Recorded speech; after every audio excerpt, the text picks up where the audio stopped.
जय हिंद साथियों। स्वागत है आपका स्टडी विद पीके के इस एजुकेशन प्लेटफॉर्म पर।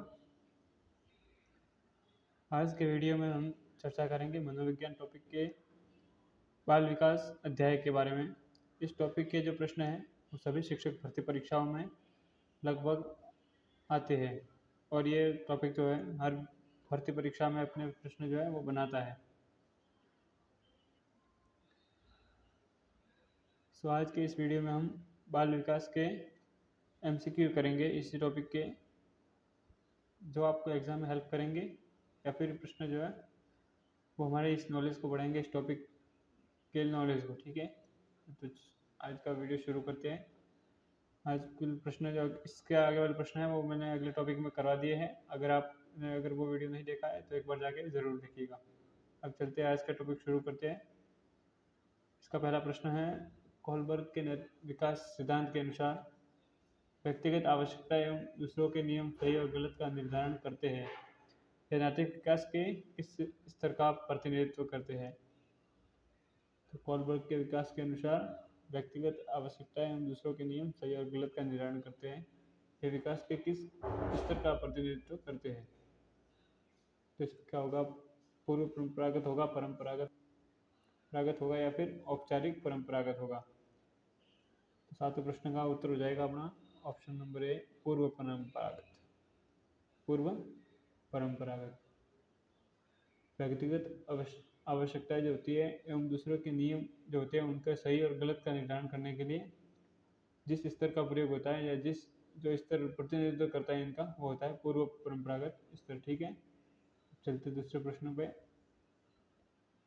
अगला प्रश्न है अपना, परंपरागत होगा या फिर औपचारिक परंपरागत होगा। तो सातवें प्रश्न का उत्तर हो जाएगा अपना ऑप्शन नंबर ए, पूर्व परंपरागत। पूर्व परंपरागत व्यक्तिगत आवश्यकताएं जो होती है एवं दूसरों के नियम जो होते हैं उनका सही और गलत का निर्धारण करने के लिए जिस स्तर का प्रयोग होता है या जो स्तर प्रतिनिधित्व करता है इनका, वो होता है पूर्व परंपरागत स्तर। ठीक है, चलते दूसरे प्रश्न पे। जो है खेलकूद में असाधारण योग्यता का प्रदर्शन करती है, उसके माता पिता दोनों ही खिलाड़ी है, उसे नित्य प्रशिक्षण प्राप्त करने भेजते हैं और सप्ताह के अंत में उसे प्रशिक्षण भी देते हैं। बहुत संभव है कि उसकी क्षमताएं निम्नलिखित दोनों के बीच परस्पर प्रतिक्रिया का परिणाम होगी। इसके अंदर दिया गया है कि एक लड़की से उसके माता पिता दोनों ही खिलाड़ी है, तो क्या वो खिलाड़ी बन पाएगी या उसके माता पिता की आनुवंशिकता के रूप में जो क्षमता है वो उसमें किस प्रकार से परिलक्षित होंगी? क्या स्वास्थ्य या प्रशिक्षण के रूप में होंगे, अनुशासन या पौष्टिकता के रूप में होगी, आनुवंशिकता और पर्यावरण के रूप में होगी, या वृद्धि और विकास के रूप में होगी? तो इसमें स्वास्थ्य और प्रशिक्षण का कोई लेना देना नहीं है। स्वास्थ्य प्रशिक्षण एक हद तक हो सकता है, लेकिन स्वास्थ्य इसमें अपनी भूमिका नहीं निभाता है। जबकि अनुशासन और पौष्टिकता एक भौतिक गुणों के अंदर आ जाते हैं। और यहाँ पर उत्तर हो जाएगा अपना आनुवंशिकता और पर्यावरण। ऑप्शन नंबर सी हो जाएगा। आनुवंशिकता और पर्यावरण जो है वो उसमें प्रतिक्रिया का परस्पर परिणाम होंगे उनके माता पिता के प्रशिक्षण का। ठीक है, चलते हैं अगले प्रश्न में। अगला प्रश्न है अपना, ब्रेनर के जैव पारिस्थितिकी प्रतिमान के अनुसार माता पिता का तलाक निम्नलिखित में से किस तंत्र में शामिल किया गया है? ब्रेनर ने जो जैव पारिस्थितिकी का तंत्र दिया था उसमें माता पिता का तलाक जो घटना है वो किस तंत्र में शामिल की जाएगी? लघु मंडल में की जाएगी, मध्य मंडल में की जाएगी, बृहत मंडल में, या फिर घटना मंडल में? बताइए दोस्तों। तो इसका आंसर हो जाएगा अपना ऑप्शन नंबर डी, घटना मंडल में। माता पिता का तलाक जो है वो घटना मंडल इस तंत्र में शामिल हो जाएगा। बाकी ये प्रश्न जो है ZPD वाला, जैव पारिस्थितिकी प्रतिमा, ये टॉपिक बहुत ही ज़्यादा इम्पोर्टेंट है। आप इसे एक बार ज़रूर देखिएगा फिर से एग्ज़ाम से पहले। ये है 2023 के एग्ज़ाम में थर्ड ग्रेड के और सेकंड ग्रेड दोनों में आ चुका। ठीक है, तो अगला प्रश्न है अपना,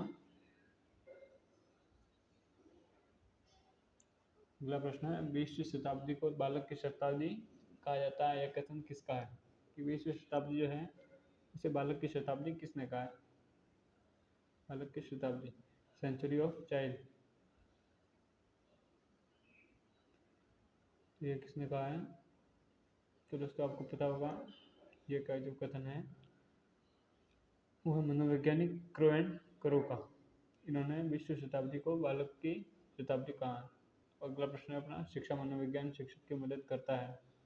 शिक्षा मनोविज्ञान जो है वो शिक्षक की मदद किस प्रकार करता है? बाल विकास का ज्ञान प्राप्त करने में करता है, या बाल स्वभाव तथा व्यवहार जानने में करता है, विद्यार्थियों की समस्या को समझने में करता है, या फिर ये सभी?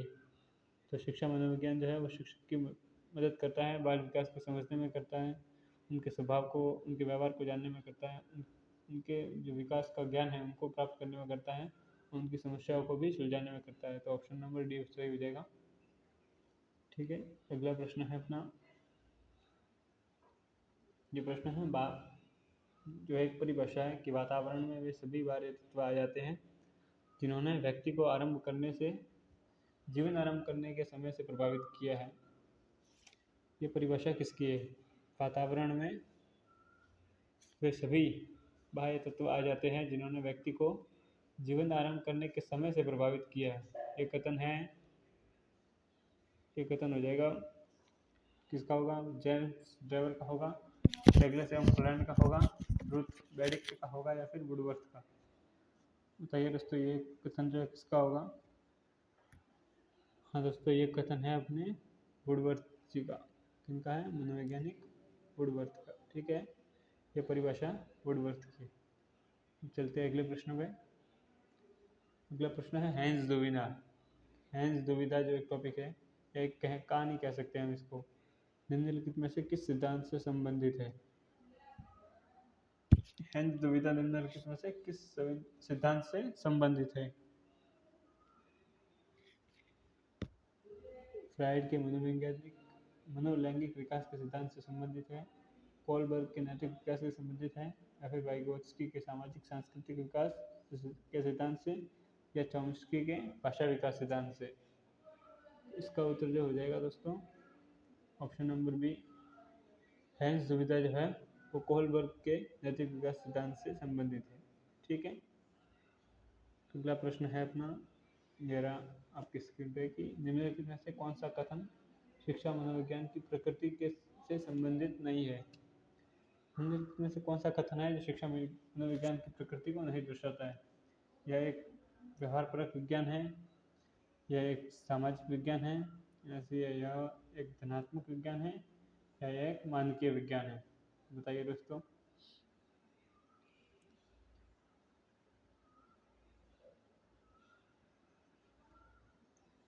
तो दोस्तों शिक्षा मनोवैज्ञानिक व्यवहारपरक विज्ञान है, ये जो है सही है। ठीक है, यह एक सामाजिक विज्ञान है, तो हाँ शिक्षा मनोवैज्ञानिक सामाजिक विज्ञान के अंतर्गत आता है। यह एक धनात्मक है जो ज्ञान को बढ़ाता है, धनात्मक विज्ञान है। ठीक है, अब जो डी ऑप्शन है आपका कि यह एक मानकीय विज्ञान है, तो ये गलत हो जाएगा।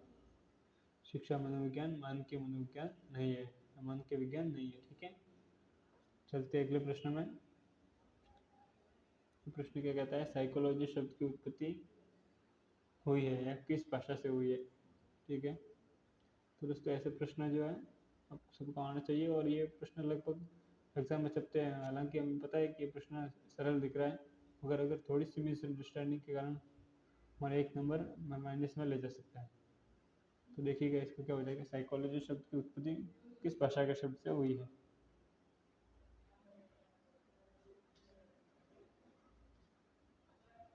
स्पेनिश भाषा से हुई है, फ्रेंच भाषा से हुई है, अंग्रेजी भाषा से हुई है, या फिर लैटिन भाषा से? तो दोस्तों इसका आंसर हो जाएगा ऑप्शन नंबर है, लैटिन लैंग्वेज से साइकोलॉजी शब्द की उत्पत्ति मानी जाती है, हुई है। ठीक है, अब चलते हैं अगले प्रश्न में। ये रहा कि दी बैकवर्ड चाइल्ड पुस्तक के लेखक कौन है? जो बुक थी द बैकवर्ड चाइल्ड, इनके लेखक जो है वो कौन है?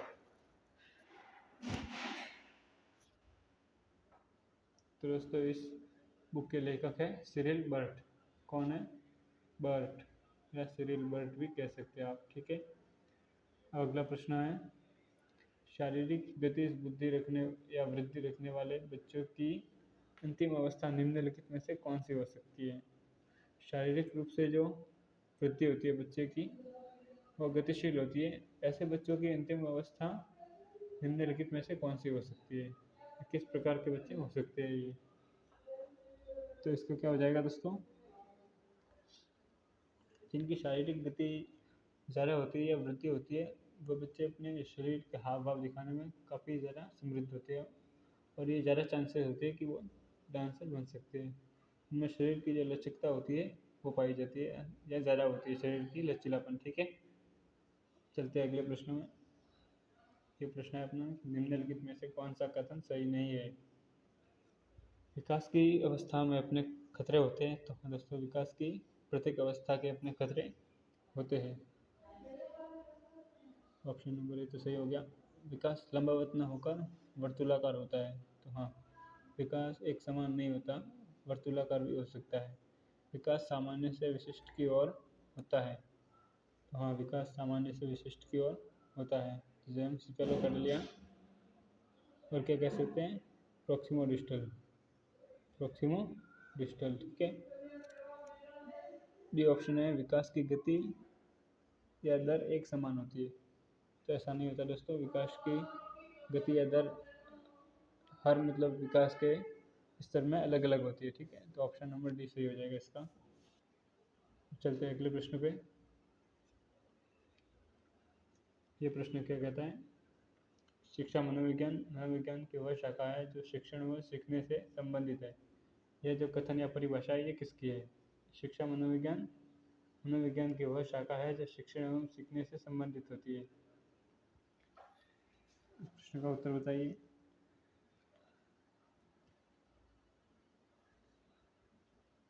तो ये प्रश्न, शिक्षा मनोवैज्ञानिक या मनोविज्ञान की वह शाखा होती है जो शिक्षण और सीखने से संबंधित होती है। यह परिभाषा है स्किनर द्वारा दी गई है, स्किनर की परिभाषा है। ठीक है, अब चलते हैं अगले प्रश्न में। ये प्रश्न है, निम्न में से कौन सा वाक्य शैक्षिक मनोविज्ञान की प्रकृति के लिए सही नहीं है। एक सुसंगठित व्यवस्थित एवं सार्वभौमिक तथ्यों का एकीकरण, यह मनोवैज्ञानिक विधि का प्रयोग करता है। कौन सा, शैक्षिक मनोविज्ञान। ठीक है, यह सकारात्मक विकास की जगह एक नियामक विज्ञान है, या यह हमेशा सत्य की खोज में रहता है।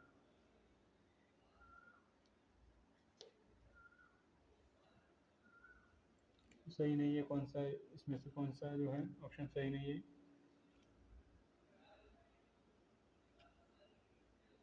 दोस्तों यह एक सुसंगठित व्यवस्थित एवं सार्वभौमिक तथ्यों का एकीकरण है, तो ये लाइन सही हो जाएगी। यह वैज्ञानिक विधि का प्रयोग करता है। शैक्षिक मनोविज्ञान जो है व्यवहारिक या वैज्ञानिक विधियों का प्रयोग करता है। यह हमेशा सत्य की खोज में रहता है। शैक्षिक मनोविज्ञान हमेशा सत्य की खोज में रहता है, जबकि यह सकारात्मक विज्ञान की जगह नियामक नहीं है, यह सकारात्मक विज्ञान है। तो ये ऑप्शन अपना गलत हो जाएगा, ऑप्शन नंबर सी राइट। ठीक है दोस्तों, रॉन्ग हो जाएगा ये अपना।